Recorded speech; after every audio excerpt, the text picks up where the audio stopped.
من الشيطان الرجيم. بسم الله الرحمن الرحيم. وإذا قضيتم الصلاة فاذكروا الله قياما وقعودا وعلى جنوبهم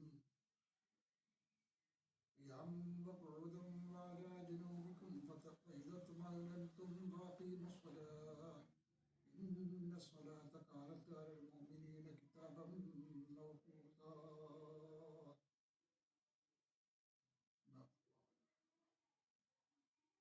പ്രിയപ്പെട്ട സഹോദരന്മാരെ, സഹോദരികളെ, അല്ലാഹു സുബ്ഹാനഹു വ തആല നമ്മെല്ലാം അനുഗ്രഹിക്കുമാറാകട്ടെ.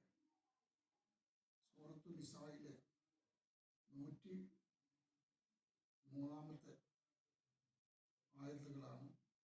ആയത്താണ് നാം ഇപ്പോൾ ഓതിവെച്ചത്. റമദാൻ കഴിയാണ് ഇന്നത്തോടുകൂടി. റമദാൻ കഴിയുന്നതോടുകൂടി മുസ്ലിങ്ങൾക്ക് ഒരു വിശ്രമം കിട്ടിയതുപോലെയാണ്. സന്തോഷം, വിശ്രമിക്കാനുള്ള ധാരാളം സന്ദർഭങ്ങൾ നോമ്പിലൂടെ ഉണ്ടായിട്ടുണ്ട്.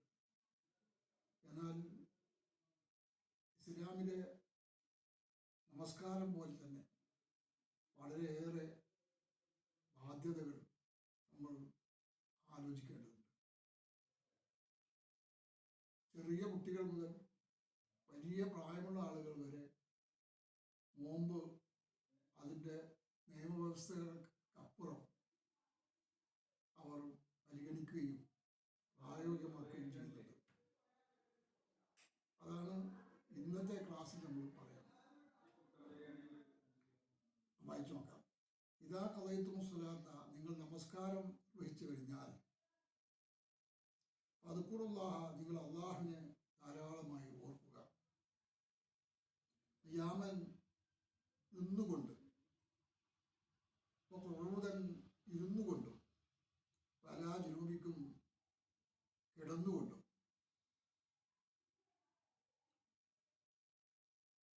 വളരെ വലിയ ഗൗരവമുള്ള കാര്യമാണ് ഇവിടെ പറഞ്ഞത്. നമസ്കാരത്തിൻ്റെ ലക്ഷ്യം ഫദ്കുറുള്ളയാണ്. ഫദ്കുറുള്ള എന്ന് പറഞ്ഞാൽ അള്ളാഹുവിനെ ഓർമ്മിക്കുക.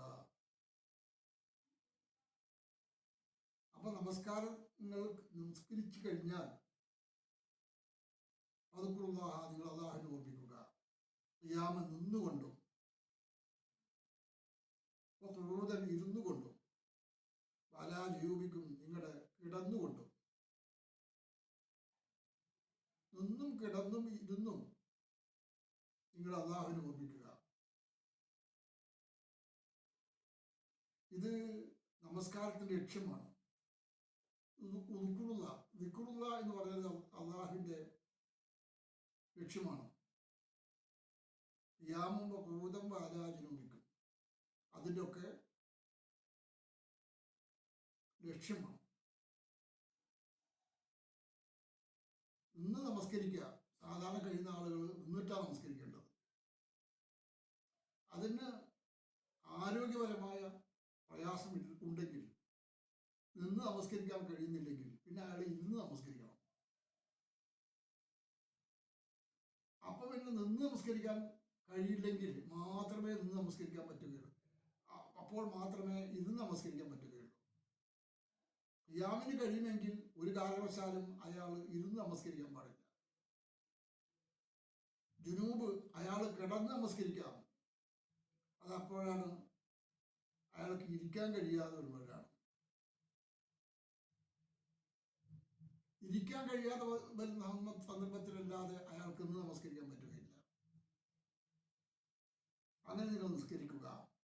ഫൈദത്തും, നിങ്ങൾ ശാന്തി നേടിയാൽ, ശാന്തരായാൽ, അടങ്ങിയാൽ, തുമഅ്നിനതും, നിങ്ങൾ അടങ്ങിയാൽ, ഫഅഖീമു സ്വലാത്ത, അപ്പോൾ പിന്നെ നിങ്ങൾ നമസ്കാരം നിർവഹിക്കുക. എന്ന് പറഞ്ഞാൽ ഈ അവസ്ഥ, നിൽക്കാനും കിടക്കാനും കഴിയുന്ന അവസ്ഥ വീണ്ടും തിരിച്ചു വന്നാൽ നിങ്ങൾ ഫഅഖീമു സ്വലാത്ത, നിങ്ങൾ നമസ്കാരം നിർവഹിക്കുക. ഇന്ന സ്വലാത്ത, തീർച്ചയായും നമസ്കാരം, കാനത്ത് അൽ മുഅ്മിനീന, കാനത്ത് അതായിരിക്കുന്നു, അൽ മുഅ്മിനീന, മുഅ്മിനീങ്ങളുടെ മേൽ, കിതാബൻ മൗഖൂത്ത, സമയം നിശ്ചയിക്കപ്പെട്ട ബാധ്യതയാകുന്നു. കാലത്താൽ മോമിനിയുടെ മേൽ ബാധ്യതയാകുന്നു. കിതാബ് മൗഖൂത്ത സമയം നിശ്ചയിക്കപ്പെട്ട ബാധ്യതയാകുന്നു. ഇത് ഖുർആനിൽ നമസ്കാരം എപ്പോഴൊക്കെയാണ് എന്നതിൻ്റെ സമയം നിശ്ചയിക്കപ്പെട്ടിട്ടുണ്ട്. നമ്മുടെ പള്ളികളിൽ നിന്നൊക്കെ 5 തവണ ബാങ്ക് വിളിക്കാറുണ്ട്. അതിലൊരു കാര്യം ഹയ്യാല സ്വലാത്ത് നമസ്കരിക്കാൻ വരൂ എന്നാണ്. ഹയ്യാൽ ഫലാഹ് വിജയം പ്രാപിക്കാൻ വരൂ എന്ന് പറയുന്ന 2 വാക്കുകളാണ്.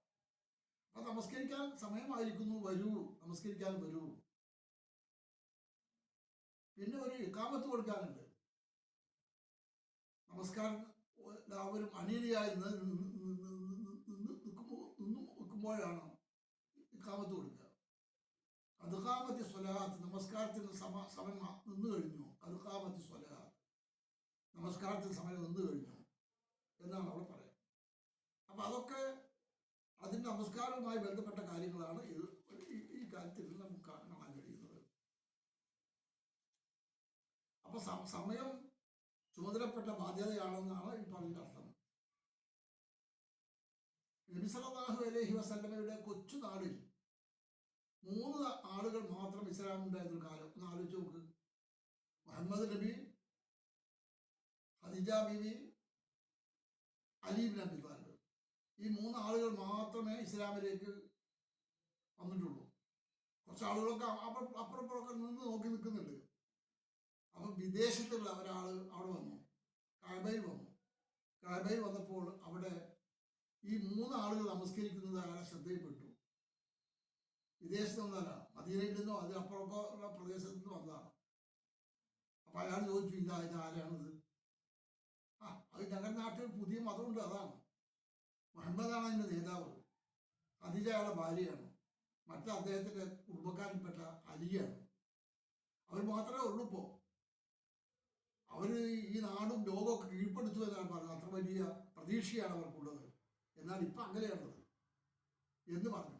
അപ്പോൾ അവരെന്താ ചെയ്തത്? ഒരാൾ മുഹമ്മദ് നബി ഇമാമായി നിൽക്കുന്നു, ഖദീജ ബീവി തൊട്ട് പുറകിൽ നിൽക്കുന്നു, അതിൻ്റെ പുറകിൽ അലി റളിയല്ലാഹു അൻഹു നിൽക്കുന്നു. ഞാൻ പറഞ്ഞു വന്നത് ആ കാലത്തും നമസ്കാരമുണ്ട് എന്ന് പറയാൻ വേണ്ടിയാണ് നിന്നത്. അങ്ങനെ അവർ നമസ്കാരത്തിക്കാൻ നിൽക്കുകയാണ്.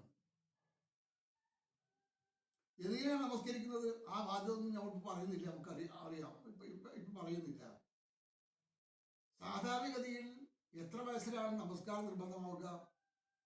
6 വയസ്സിലാണെന്നും 7 ആണോ 8 ആണെന്നൊക്കെ പറയാറുണ്ട്. പക്ഷേ സാധാരണ നമസ്കാരം നിർബന്ധമാകുക 7 വയസ്സ് മുതൽ നമസ്കരിക്കണം. 7 വയസ്സ് നമസ്കരിക്കണമെങ്കിൽ അതിന് മുമ്പ് ചില കാര്യങ്ങൾ പഠിപ്പിക്കേണ്ടതുണ്ട്. ഉദാഹരണമായി പറഞ്ഞാൽ വജ്ജഹത്തു, അത്തഹിയ്യാത്തു, ദുആ, അല്ലാഹുമ്മ ഗ്ഫിർലി ഖദ്ദംതു തുടങ്ങിയ ദുആകൾ ഇതെല്ലാം പഠിച്ചിരിക്കണം, കാണാതെ പഠിച്ചിരിക്കണം. നമസ്കാരത്തിൽ ഇതൊക്കെ പഠിച്ചതിന് ശേഷമാണ് നമസ്കരിക്കൽ നിർബന്ധമായത്. അപ്പോൾ ഒരു 6 വയസ്സിലെങ്കിലും നമസ്കാരം പഠിപ്പിച്ചിരിക്കണം. 6 വയസ്സ് 7 വയസ്സാകുമ്പോൾ കുട്ടികൾക്ക് സുന്ദരമായി നമസ്കരിക്കാൻ പഠിപ്പിച്ചിരിക്കണം. അത് ഇസ്ലാമിൻ്റെ നിയമമാണ്. ഈ നിയമം അനുസരിച്ചുകൊണ്ടാണ് അവർ ഇസ്ലാമിൻ്റെ നിയമവുമായി ബന്ധപ്പെട്ടുകൊണ്ട് പറയുന്നത്. അതുകൊണ്ട് ആ സമയത്ത് മുതൽ ഏതാണ്ട് അവസാന നിമിഷം വരെ അവൻ നമസ്കരിക്കണം. ഫൈദാ സ്വലാത്ത് നമസ്കാരം നിർവഹിച്ചു കഴിഞ്ഞാൽ ഫന്തശ്റൂഫിൽ ഭൂമിയിൽ നിങ്ങൾ വ്യാപൃതരാവുക. അള്ളാഹുവിന്റെ ഫദ്ലിൽ നിങ്ങൾ അന്വേഷിച്ചു പിടിക്കുക. കസീറൻ ധാരാളമായി അള്ളാഹുവിനെ ഓർമ്മിക്കുക. നമസ്കാരത്തിന്റെ ലക്ഷ്യം ദിക്റുള്ളയാണ്, അള്ളാഹുവിനെ ഓർമ്മിക്കലാണ്. ലഅല്ലക്കും തുഫ്ലിഹൂൻ, നിങ്ങൾ ധാരാളമായി വിജയിച്ചേക്കും. ആ വിജയം നിങ്ങൾക്ക് ലഭിക്കുവാൻ വേണ്ടി നിങ്ങൾ നമസ്കാരം നിർവഹിച്ചുകൊണ്ടിരിക്കണം. ഈ ഒരു ആയത്തുകളുണ്ട്. ഇതേ വിഷയം തന്നെയാണ്. യാ അയ്യുഹല്ലദീന ആമനൂ, അല്ലയോ സത്യവിശ്വാസികളെ, ഇദാ ലഖീതും ഫിയാത്തും, നിങ്ങൾ ശത്രുവിഭാഗത്തെ കണ്ടാൽ ഫന്തസ്റു, നിങ്ങൾ ഉറച്ചു നിൽക്കുക. നിങ്ങൾ ഉറച്ചു നിൽക്കുക. ഉദ്കുറുല്ലാഹ, നിങ്ങൾ അള്ളാഹുവിനെ സ്മരിക്കുക. ലഅല്ലക്കും തുഫ്ലിഹൂൻ, നിങ്ങൾ വിജയിച്ചവരെ അയക്കാം. അപ്പൊ ഇസ്ലാമിന്റെ കാഴ്ചപ്പാടനുസരിച്ച് അവർ ഇസ്ലാമിന്റെ നിയമങ്ങളും നിർദ്ദേശങ്ങളൊക്കെ വളരെ ഗൗരവപൂർവ്വമാണ് അവർ പഠിപ്പിക്കുന്നത്. ആ പഠിപ്പിക്കുന്ന കാര്യം അവർ ഓർമ്മിക്കേണ്ടതുണ്ട്. അള്ളാഹു സുബ്ഹാനഹു വ തആല ആ ഇസ്ലാമിന്റെ നിയമങ്ങളും നിർദ്ദേശങ്ങളൊക്കെ ഗൗരവപൂർവ്വം പഠിപ്പിച്ചിരിക്കുകയാണ്. നബി സല്ലല്ലാഹു അലൈഹി വസല്ലമയുടെ സദസ്സുകളിൽ സ്ത്രീകളും കുട്ടികളും എല്ലാം പങ്കെടുക്കാറുണ്ടായിരുന്നു. ആദ്യത്തെ നബിയുടെ നൃത്തം പറഞ്ഞാൽ അത് തന്നെ രീതി. അപ്പോൾ മുമ്പിൽ ആണുങ്ങൾ, പിന്നീട് കുട്ടികൾ, അതിന് പിന്നീട് സ്ത്രീകൾ, ഇങ്ങനെ നമസ്കരിക്കാതെ നിൽക്കുന്ന അവസ്ഥയാണ് അവർക്കുണ്ടായിരുന്നത്. ആ ഇസ്ലാമിൻ്റെ ഈ നൃത്തവും ഈ രീതിയും ഇന്നും ലോകത്ത് നിലനിൽക്കുകയാണ്. അപ്പം ഞാൻ ഇത് സൂചിപ്പിക്കുന്നത്, മുസ്ലിങ്ങൾക്ക് ഇസ്ലാമിൻ്റെ നമസ്കാരം എക്കാലവും ശ്രദ്ധയോടുകൂടി പാലിക്കേണ്ടതാണ്. പക്ഷെ നമ്മുടെ കാലത്ത് നമസ്കാരത്തിൽ കാണിക്കുന്ന ജാഗ്രത, അതിൽ കാണുന്ന പ്രത്യേകത, അതിൽ കാണുന്ന താല്പര്യം നമസ്കാരത്തിൽ ഇല്ല. നമസ്കാരത്തിലുണ്ട്, നോമ്പിലുണ്ട്, പക്ഷെ നമസ്കാരത്തിലില്ല. നമ്മുടെ നാട്ടിൽ ഒരു 6 വയസ്സ് 7 വയസ്സാകുമ്പോഴേ കുട്ടികൾ നമസ്കരിക്കാൻ തുടങ്ങും. അങ്ങനെ കുട്ടികൾ നമസ്കരിക്കാൻ തുടങ്ങിക്കഴിഞ്ഞാൽ പിന്നെ ഒരു 10 വയസ്സ് 15 വയസ്സ് വരെ തുടരും. പക്ഷെ ആ പ്രായത്തിലൊന്നും നമസ്കരിക്കാൻ വേണ്ടത്ര തൃപ്തി ഉണ്ടാകാറില്ല. കുട്ടികൾ ഒന്നുണ്ടായി നിസ്കരിച്ചു കഴിഞ്ഞാൽ അവർ നോമ്പ് നോക്കാൻ കാണിക്കുന്ന താല്പര്യം സക്കാത്ത് കൊടുക്കാനോ അല്ലെങ്കിൽ ഇസ്ലാമിൻ്റെ മറ്റു കാര്യങ്ങളിൽ താല്പര്യം കാണിക്കാനോ ഇല്ല. ഞാൻ എൻ്റെ പ്രിയപ്പെട്ട രക്ഷിതാക്കളോട് പ്രത്യേകിച്ച് പറയാണ്, ഈ നോമ്പ് കഴിഞ്ഞാലെങ്കിലും നമുക്ക് നേരത്തെ പഠിപ്പിച്ചിട്ടുള്ള ഇസ്ലാമിൻ്റെ നമസ്കാരത്തോടുള്ള താല്പര്യം, നമസ്കാരത്തിൻ്റെ മരണം വരെ നിലനിൽക്കുന്ന താല്പര്യം, ഇന്ന സ്വലാത്ത് കാനത്തൽ മുഅ്മിന കിതാബൻ മൗഖൂത, തീർച്ചയായും നമസ്കാരം വിശ്വാസികളെ സംബന്ധിച്ചിടത്തോളം അത് കിതാബൻ മൗഖൂത, പറഞ്ഞു നിശ്ചയിക്കപ്പെട്ട ബാധ്യതയാകുന്നു എന്ന് പറഞ്ഞിട്ടുണ്ട്. ഈ ബാധ്യത പൂർണ്ണമായി പാലിക്കണമെന്നും അത് നടപ്പിലാക്കണമെന്നും പ്രത്യേകിച്ച് ഞാൻ ഉണർത്തുകയാണ്. അല്ലാഹു സുബ്ഹാനഹു വ തആല നമ്മുടെ കുട്ടികളെയും നമ്മുടെ സമൂഹത്തെയും ഒക്കെ ഇസ്ലാമിൻ്റെ എല്ലാ കാര്യങ്ങളിലും നിശ്ചിതമായ നിയമങ്ങളും നിർദ്ദേശങ്ങളും പാലിച്ചുകൊണ്ട് ജീവിക്കാൻ, പഠിക്കാൻ നമുക്ക് തൗഫീഖ് നൽകി അനുഗ്രഹിക്കുമാറാകട്ടെ. വാഹിറു ദഅവാന അൽഹംദുലില്ലാഹി റബ്ബിൽ ആലമീൻ.